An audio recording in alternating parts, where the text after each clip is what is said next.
Et vous intervenez pour l'ITL depuis 4 ans, depuis 2018, à raison d'une conférence en moyenne par an. Et là, vous nous revenez donc pour nous parler de ce gigantesque projet, qui est, enfin projet maintenant lancé, qui est le télescope spatial James Webb. Donc la mission, ce qu'on peut en attendre et qui pourrait révolutionner l'astrophysique. Merci de votre présence et bonne conférence à tous. Tout le monde m'entend? Super.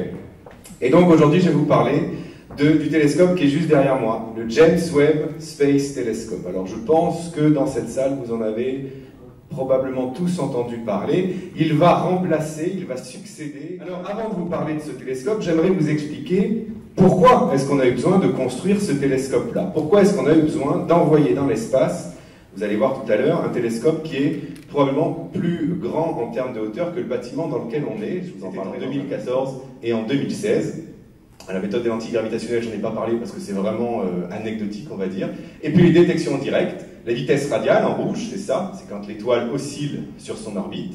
Et puis les détections directes, c'est les photos. Alors là, vous voyez que c'est vraiment tout petit, parce qu'on n'a pas encore la résolution depuis le sol pour faire le télescope spatial. Alors quels sont les... Voilà, donc là vous aviez tous ces bras, ces piliers qu'on pouvait voir, c'était de la poussière. Alors qu'est-ce que l'on sait encore sur la formation des étoiles? Eh bien on sait que dans le monde merveilleux des étoiles, il n'y a pas d'ascenseur social. C'est-à-dire que comment vous naissez va déterminer qu'elle est là, hop, elle accélère et elle s'éloigne. Et on continue. Le trou noir, il est là. Et voilà. Et grâce à ça, on a été capable de déterminer la masse de ce trou noir et la position précise de ce télescope. Là voilà la taille de ce télescope. En largeur, il fait à peu près la largeur d'un terrain de tennis. Donc quand vous allez regarder Roland-Garros dans quelques mois, eh bien, vous penserez qu'on peut mettre sur un des cours de Roland-Garros le télescope en entier. Et la hauteur de ce télescope-là, eh bien, c'est à peu près la hauteur d'un immeuble de 3 étages. D'accord? Donc c'est vraiment quelque chose d'énorme qu'on a envoyé dans les télescopes. Alors on va faire exactement comme un colis, hein, quand vous commandez quelque chose sur Amazon ou je ne sais quoi, ils ont mis le télescope dans une boîte. Et voici le James Webb qui passe devant la fusée Ariane. Alors c'est une belle image, hein, mais c'est pas sa fusée, ça c'est une maquette. Sa fusée, il ne la voit qu'au dernier moment, quasiment au moment où on va installer le télescope dans la fusée Ariane. 4, donc il a fait 3, 2, unité, top. And we have a jump start. From a tropical rainforest to the edge of time And liftoff. décollage.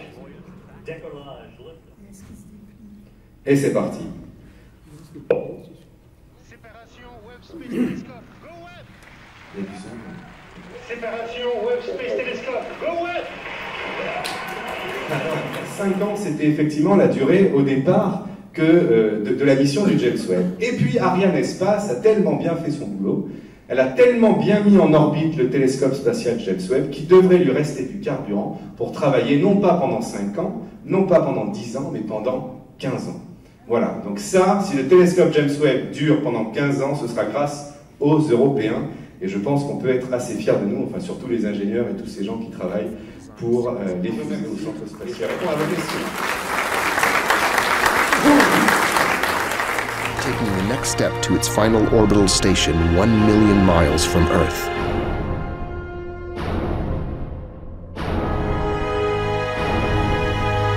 The Webb telescope is about to unleash a new dawn of discovery.